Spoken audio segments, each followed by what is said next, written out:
j'espère que vous allez bien. Donc, ça va être une radio foufoune électrique ce matin. Une radio foufoune électrique de Garde-Marois.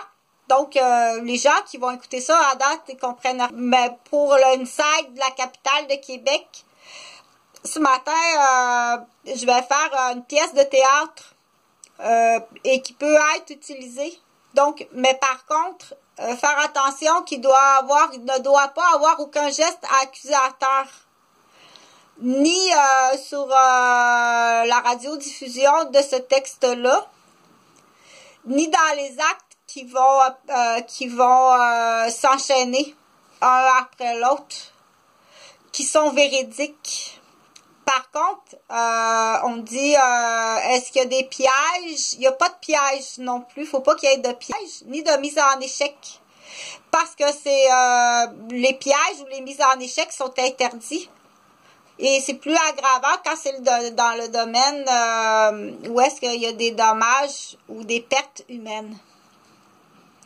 Au niveau des chefs d'accusation, tu iras me chercher c'est quel chef d'accusation. Donc, du coup, c'est une procédure, mais c'est aussi une histoire et c'est aussi un théâtre et c'est aussi une pièce pour des humoristes et ce n'est pas gratuit. Un 31, donc on va aller voir José Notin et sa fille Vicky. S'ils sont pas victimes, là, s'ils sont pas des musettes. Donc, ça, c'est une parenthèse. Je vais nommer parfois des noms. Bonne fête, José Notin, parce que j'ai oublié de l'annoncer. Donc, José Notin, c'est une amie d'enfance de Mascouche qui habitait à la Côte-Saint-Philippe, qui est d'un milieu défavorisé, si on peut dire, ou irrégulier. Pour pas, du coup, dire on n'a pas le droit de parler de quelqu'un, mais dans cette situation-là, je vais en parler. Donc, José, elle vit à Montréal avec sa mère. Et le docteur dit à la maman, José, votre fille, là, si vous voulez que votre fille vive, vous devez sortir de la ville de Montréal. Parce qu'il y a trop de pollution, il y a trop de smog. C'est impossible pour José de vivre à Montréal. Elle a une atteinte au niveau de sa santé. Donc, madame, la maman José, pour la survie de sa fille, peu importe ce qui arrive, hein, peu importe ce qui arrive pour la survie de sa fille, elle quitte Montréal.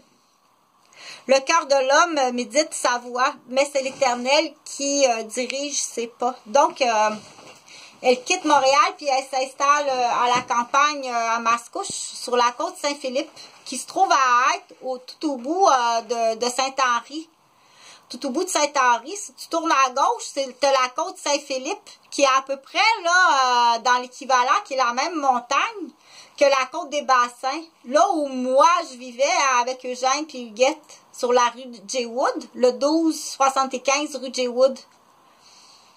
À côté de la ligne des pylônes des fils électriques, qui est une des premières grandes lignes des